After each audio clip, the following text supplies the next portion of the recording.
ES Audio. Becoming a CEO, being your own boss, means getting away from the treadmill of employee work, doesn't it? You've got people to do stuff for you now. It's all long lunches and fancy dinners. No, it is not. I do everything that nobody else wants to do, is what I always say.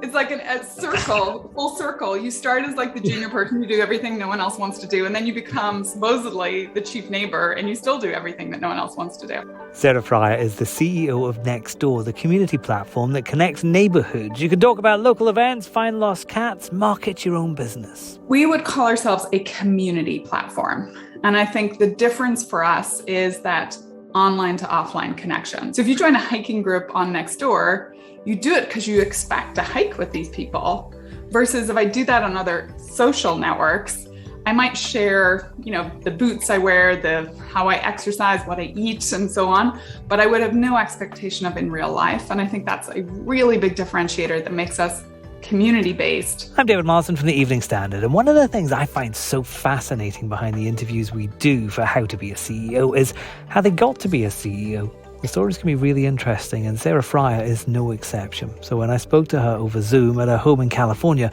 I wanted to know what it takes to reach the top of a company like Nextdoor. Actually, the first question I want to ask you is, how did you get to where you are, and why, I think it was 2018 that you joined Nextdoor. Why did you go, that's a company I want to work for? Yeah, well, it certainly wasn't a straight shot path. I grew up in the UK. I grew up in Northern Ireland during the Troubles. So if you haven't watched Belfast, go watch it. It's a brilliant movie. I went to university in England. I studied engineering. Wanted to be an engineer, very inquisitive. My favorite thing growing up was to take apart my mom's Hoover, try to put it back together. And there was always one screw that didn't quite fit. And then I did work as an engineer, but didn't have a great experience, frankly, because there wasn't a lot of belonging as a young woman in kind of more hardcore engineering. So I became a consultant. I went to South Africa, worked on a lot of mining clients, believe it or not. And from there, I jumped across the pond to the US, went to business school, joined a bank, did research on technology, lived in Silicon Valley, kind of found my home in tech. And then I found my double home, realizing I wanted to be an operator, not just an analyst. So a few quick hops, Goldman to Salesforce to Square, and then Nextdoor, which was kind of a perfect arc because I realized how much growing up in Northern Ireland, community meant everything. And so Nextdoor now allows me to come back and invest in community at scale. Is that then why when the position for Nextdoor became available, you thought, this is the one for me? Or was it that there was something within the company you thought, do you know what, there's maybe a strength here that's not been used before? What were you thinking when you took off? Yeah. So, for a start, I was thinking, I don't need another job. I have the best job in the world as the CFO of Square. So when they came a knocking, I was like, I'd been on Nextdoor for a long time as a neighbor. But three things resonated. Number one, the purpose. And today I think we're crisper at saying it. So our purpose is to cultivate a kinder world where everyone has a neighborhood to rely on. And who doesn't want that in the world? And I find working on purpose-driven things in my life gives me so much energy and so much kind of potency because I want to make it happen. I think the second thing is where you're going. There was definitely, though, this huge business potential that I think we're still scratching the surface of.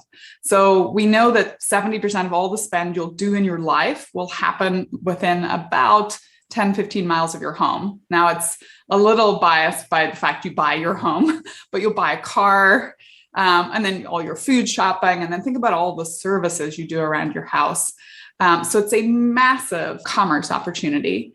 The second thing that I saw was this rise of what people now call social commerce, which is a fancy name for, number one, people want to trust their community to give them recommendations.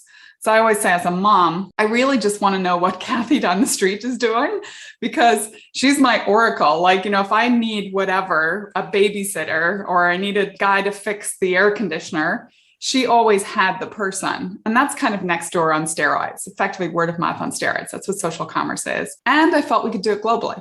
So far it's living up to its promise. We're 3 years in, a lot more to do. Yeah, I think what is interesting about Nextdoor is that potential for small businesses to find the customers who are literally next door, aren't they? Because it's so hard when you're a small business with things like marketing and just letting people know that you exist. But you can go on to this community. It's almost like having like becoming an old-fashioned town hall crier, really, isn't it? You go, oh yeah, I can do your electrical installation. I can do that. Totally. Hear ye, hear ye. That's exactly right. So we actually call that, first of all, instant distribution. So if you're a small business coming to Nextdoor, the beauty of it is, if you're in the UK, you've already got 1 in 6 households in the United Kingdom is on Nextdoor. Thank you all for being great neighbors. And those of you that are not, come on board. And in London, it's 1 in 5. So you immediately join and you can talk to all those people who are hyper local to you. And that's important because if you are that plumber, for example, and you want to go on your jobs, you're only going to be able to go as far as your truck takes you. If you're the coffee shop, people don't drive for miles to get they might for a great cup of coffee, but for day to day, they go hyper local. So number one, you don't have to create followership. You don't have to be a great marketer, frankly. You can kind of learn your craft. And what I've always seen with small businesses and local businesses is they're very community forward, right? Yes, they need to sell stuff, to make ends meet, to do all the things they want to do in life, but they give back in ways that, just make you so proud of humanity. And I think creating that connection is something that's very special to Nextdoor, right? Hyper local, at scale, and the ability to be community minded, which I don't think happens on other platforms. You are hyperlocal, but you're also global as well. How do you pull that off? So how does that work? So I often say, I don't know if I would have had the bravery of our founders. One of them is still on my executive team, because you actually have to found each neighborhood, one neighborhood at a time, because it doesn't really help, that I live in a great Nextdoor neighborhood here in the north of San Francisco, North Bay, it's called. Didn't help my dad when he founded his neighborhood in Sion Mills in County Tyrone, Northern Ireland. Yeah, he was like, that's awesome. At least I know it might work, but so what? So it doesn't have that kind of virality, which to use a good tech term, that you find in other platforms. However, what does help is, of course, we have a playbook. We know the things that work. Number one, we know that a neighborhood to come alive on our platform is not only about residents, it's about small businesses that we've talked about, but it's also about those big businesses like Asda, the Co-op, Battersea Dogs Home, right? These are actually amazing local businesses, even though they're big, national, even global brands. It's also about folks like the local mayor, and it might be Mayor Khan in London, who's on the platform, but it might be the local mayor, right, in your village or your hamlet. All of these people, the church, right, the local charities. So we know how to go broad and bring all those voices in. The final thing we do to keep it very local is we use local moderators. We call them our neighborhood team. And I think, again, that keeps local perspective, because there's no way a big kind of US-based tech platform is going to know how your local community functions and what's important to you, the awesome conversations you want to have, but also some of the tough conversations, right? Neighborhoods are places where we really care about things, right? If you need to slow down traffic because you have kids playing in a cul-de-sac, right, you are going to be really kind of energized to get the town council to do that. And so there are moments where tough conversations happen, but we feel it can do this in this very constructive but local way. The key thing to doing that has to be about trust. You have to be able to trust the people that are on there. And what's interesting to me about Nextdoor is that, unlike some other social media platforms, you have to use your real name on Nextdoor, don't you? And why is that? And is that going to continue? Yeah, so that was our original building block, right? Real people at real addresses. So our view is that people are their better selves when you're not an avatar. Frankly, other platforms drive you often to have a handle, right? And that allows you to have a little bit less accountability. Second thing we make you do is take a neighbor pledge. So I don't know if any of our listeners were a brownie or a Girl Guide, but you took your pledge of allegiance or whatever. I did that, I think, when I became an American too. But that pledge is really important, because in social science, when we sign up for something currently and then later on are reminded of it, we are way more likely to take account of it. And then finally, we have this fact that everyone on the platform, because we have guidelines, can report content or report a person. And that kind of keeps it clean. And frankly, it's local, right? We know we just really don't get a lot of kind of bad stuff on Nextdoor because there's a high probability you are going to stand in the local newsagent with that same person and meet them in the flesh. So I think that power of proximity, in fact, we often say we bring people to Nextdoor to connect online so that then they can take that offline because great communities are created in real life. Is Nextdoor a social network platform? Would you describe it as that? We would call ourselves a community platform. And I think the difference for us is that online to offline connection, right? We don't aspire to keep you in the app forever and ever, right? We never talk about metrics like time in app because we actually think there's a tipping point where there can be really good things that happen. Like it's a low barrier to entry to get to know people in an online setting, particularly Nextdoor where it's highly utility first, right? If I put a question like, help, I need an emergency plumber on a Sunday night, and you, David, respond, right? We've built a little bit of social capital. And then later I might see you make some other posts and I'm like, oh, thanks for helping me out. Here's the best place I can think of to go for a hike this weekend, if that's what you're looking for. And then maybe we join a group together and suddenly we are doing something in real life. And there's a real expectation that you will, right? If you join, I am a hiker. So if you join a hiking group on Nextdoor, you do it because you expect to hike with these people versus if I do that on other social networks, I might share, the boots I wear, how I exercise, what I eat, and so on. But I would have no expectation of in real life. And I think that's a really big differentiator that makes us community-based rather than just a technology platform. And we were talking earlier about how useful that is for businesses. Does Nextdoor itself support the use of local businesses on there? I know that you're doing some initiatives in the United States. Can you talk about what you're doing there and whether we can see something similar here? Yes. So we already have a lot of local businesses on the Nextdoor platform. Number one, you can come on and just claim your page. So it is a super low barrier to getting started. After that, you can actually do some posting into the Nextdoor newsfeed. So going back to instant distribution. That's also free. But if you want to get your word out through a marketing action, so building an ad, we have a platform for that. In the UK today, you can do it through what we call a local deal or a local sponsorship. So if you're a real estate agent, you might say, I want to sponsor this neighborhood. And so we'll put a little top hat to say you're the sponsor of the neighborhood. If you're the plumber, you might just want to put the ad that says, hey, neighbors, 20% off this bank holiday weekend. In the US, we just launched Nextdoor ads, and that's coming to all you small businesses in the UK as soon as I can make my team get it launched. And it's just a much easier way to do what I just described. Like in 5 clicks, you can build an ad. We'll help you with all the creative. You don't have to be a marketing whiz. We'll get that ad out and posted. And then importantly, we will give you metrics that tell you, is it performing? And we'll help you. We'll say, hey, a business that looks like yours is doing the following and getting this reaction. You might want to think about that, right? Kind of think like we have the big lunch coming up. The Jubilee lunch is happening, right? If you're a local business in the food services area, we might say to you, hey, why don't you come on board this whole idea of the Jubilee lunch? People are getting out on the streets to eat. Why don't you put an advert out there that says that you'd be happy to be the caterer?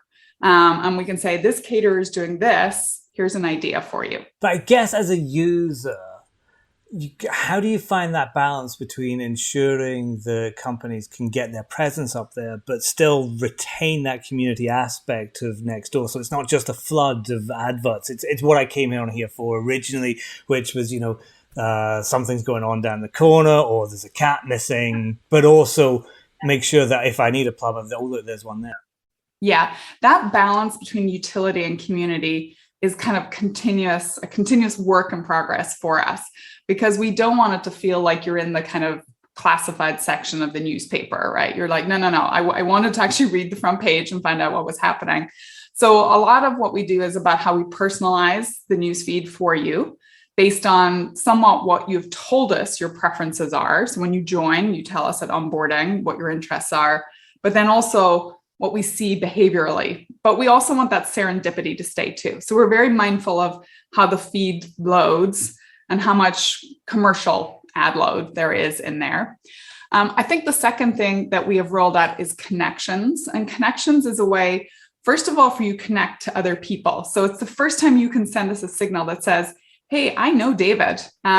Either we already know each other before, I'm like, wow, you live in my neighborhood. That's great. I'd love to hear more when you speak. Or maybe you just are, talking on a topic that I'm really interested in, right? There's been a big debate in my neighborhood about a homeless shelter. And actually, it's the local reverend at the church that I think is the most sane on this whole topic. And so I connected to him because I want to hear how he's kind of balancing, something that can be a contentious conversation. The final thing for businesses is now we're starting to allow businesses to have connections.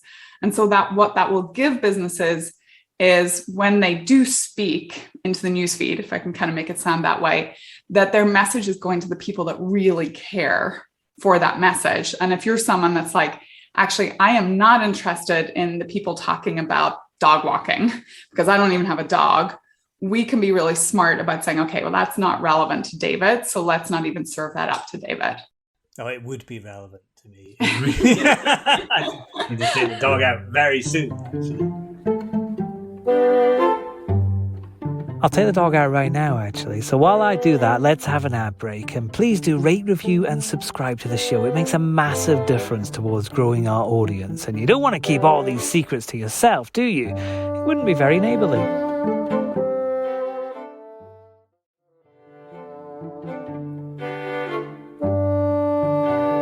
I want to talk a little bit, if I could do, about yourself. I mean, on a typical day, what does the boss of Nextdoor do?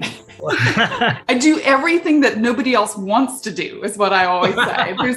It's like a circle, full circle. You start as like the junior person, you do everything no one else wants to do. And then you become supposedly the chief neighbor and you still do everything that no one else wants to do. I love my job. I love like the life I get to lead with it, because you are constantly talking to incredible people. Like just last night, as I was leaving the office, my last meeting was with the NAACP here in the US, the probably largest Black community. And Derek Johnson is the chairman and CEO. He actually sits on our neighborhood vitality board. So I got to have a really interesting conversation with him actually about Black-owned businesses here in the US and what could we do to give them a little bit of a leg up. This morning, I get to talk to people like you. In June, I get to come back home to the UK because we're going to be sponsoring a lot around the big Jubilee lunch because it's very in keeping with Nextdoor. How do we get people out onto the street? And then later today, I'm going into the office because we are kind of back and forth between hybrid and in virtual, where we have our whole sales team getting together. And so I'm going to do a Q&A, but more importantly, I just want to kind of meet people again in real life because I've spent 2 years meeting a lot of people in boxes and the company has more than doubled.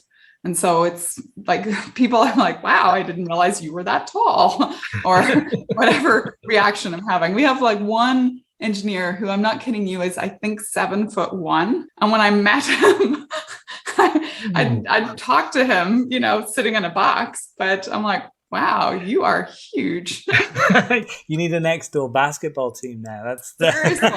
I like where you're going with that. Interesting, the company's doubled. So that's presumably during that lockdown period. So I'm guessing a lot of people joined up with Nextdoor when they couldn't get out of the house. Yeah. I mean, I think that's been the wild thing of leading through the pandemic is how, particularly in a high growth organization, is how many of your employees, so that community, have come on during a pandemic. And, one of the things is what I said at the beginning about why I came to Nextdoor. I think that people can come to companies for lots of intellectual reasons, but they need to come, if they're going to come and stick around, they have to feel a sense of belonging. And it's usually driven by purpose. And I actually think that's been one of the hardest things during COVID has been, how do we create that sense of belonging? And, we've all gone through, we've tried everything, right? We've had virtual cocktail parties and fancy dress parties. And I remember St. Patrick's Day, I think we had a St. Patrick's Day parade with all of our employees and their kids was one of the first things because it was March 17th, 2020. I've done, I do lots of cuts of the organization. I think actually for a lot of my teams internationally, right? We have teams in Australia, in Canada, in Spain, and so on. In some ways, maybe I've been better at remembering, hey, they're part of this virtual world, because I'm very cognizant that I can't go visit in real life.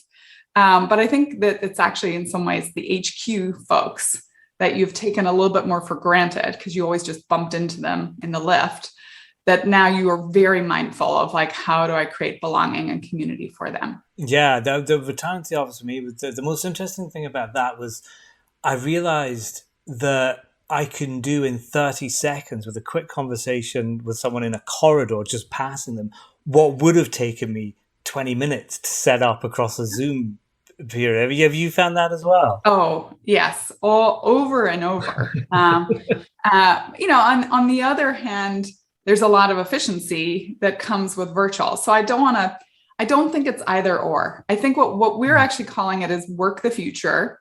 If you know the 3-letter acronym, I won't say it. It's a little rude. It occurred to me, but I let it go. Work the future. And really what we try to do is be principle-based. So number one was safety first, whatever we needed to do to make sure people's health was in place. Flexibility second, recognizing that people have now different experiences. We used to bring our engineers in, and the first thing we would gift them when they joined Nextdoor was noise canceling headsets. I mean, it's kind of crazy, right? Come join us, come into our office and let us put you in like a closet with your headphones on so you can code. And so there are parts of our company that just are more productive at home. And now we still want them to come in to create social capital sometimes, but it might not make sense to be 5 days a week. And then the third thing we said, third and final, was just, it's going to be a long journey and we are not going to make pronouncements, because I think certitude was a fine way to be wrong. And if you're wrong once, people are like, oh, I get it. It's a pandemic. Twice, they're like, yeah, it's pretty like rough out there. 3 times you break a lot of trust. And suddenly employees are like, wow, these people actually don't know what they're doing at all. And so I think you need to be just very vulnerable almost. And it goes back to, I think women sometimes lead a little differently. And it's okay sometimes to say, actually, we don't know, but that's our power here, is because we don't know, we are not going to be certain. We're going to allow ourselves a lot of flexibility and a lot of time to take in data, to take in input and come to the right conclusion for our community. Embrace a little bit of chaos then, Sarah. Is that a good thing? I do. I think chaos in life. So actually, I often, if I give coaching or mentorship, say you should get an adrenaline rush every day. Now, my brother's a doctor, and he always reminds me that, when you're on the table and about to bite it, it's adrenaline that they push through you. So part of it is like to feel alive, because a lot of people get into like a kind of a rote way of living and working. And so I think it's good to push yourself to a place, not of like complete fear and terror, but of like, wow, I don't quite know how to do this. Because actually, I think that's where really maximum creativity comes from. So I don't know if I do it every single day, but for sure, even just when I did that speed date of my career, you can kind of see the minute I get a little comfortable, I actually love to zag. Because I think I learned so much, but you can carry patterns with you. So in retrospect, everything looks like a plan, but actually it's just moving from one thing to the next, according to what you're interested in, isn't it? There's definitely a little bit of serendipity and just blind luck thrown in there too. But yeah, being willing to be brave, be courageous, take that step, but have your fundamentals too. Like realize like what drives you. And I think for me, this community piece in so many guises keeps cropping up everywhere in my life. And so that's what makes it feel not really like work anymore, right? You're in this kind of constant feeling of flow. Like I could keep going forever, good and bad, because it does turn me into a little bit of a workaholic. but good because you feel so energized, to take the good with the bad. When you take over the running of a company like Nextdoor, does that company then take on part of your personality? If you're looking for something that's kind of, you're looking for like a foundation and the things that you believe in, do you put that onto that company as well? Or conversely, does it change you? I think it goes both ways. For sure, a company changes you because it's usually in a humbling way to begin with. Like you start and you think you're like, I know what I'm getting into. And then 6 weeks in, you're like, oh my God, like this is like, I'm tugging on a thread and the whole sweater is slowly coming apart. This is not what I expected. On the other side, yes. I mean, that is part of having a point of view about what the company can be in the world. It's why I think it's really important to be a power user of your own products, right? My team knows I am on Nextdoor all day, every day. I've met amazing people on the platform.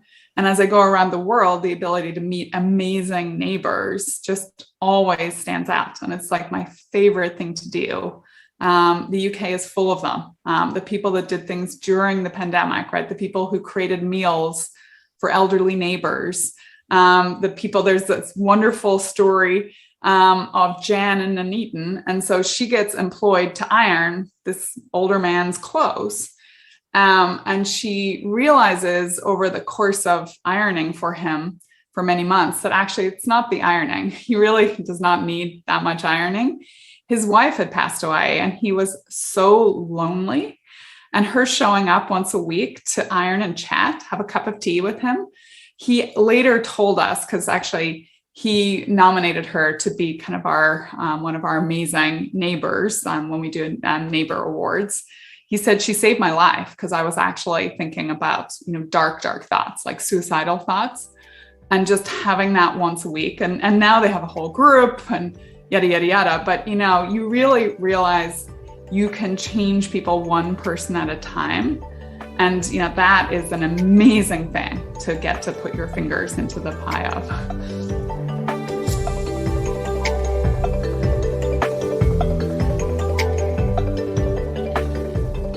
That was Sarah Friar, CEO of Nextdoor. Next week, we speak to Ewan Blair, the son of former PM Tony Blair, is making an enormous success of his company Multiverse, which was valued at around $875 million last year. We're talking to him live from the Evening Standard's SME Expo about education and why going to university isn't always the best route to success. I'll see you then.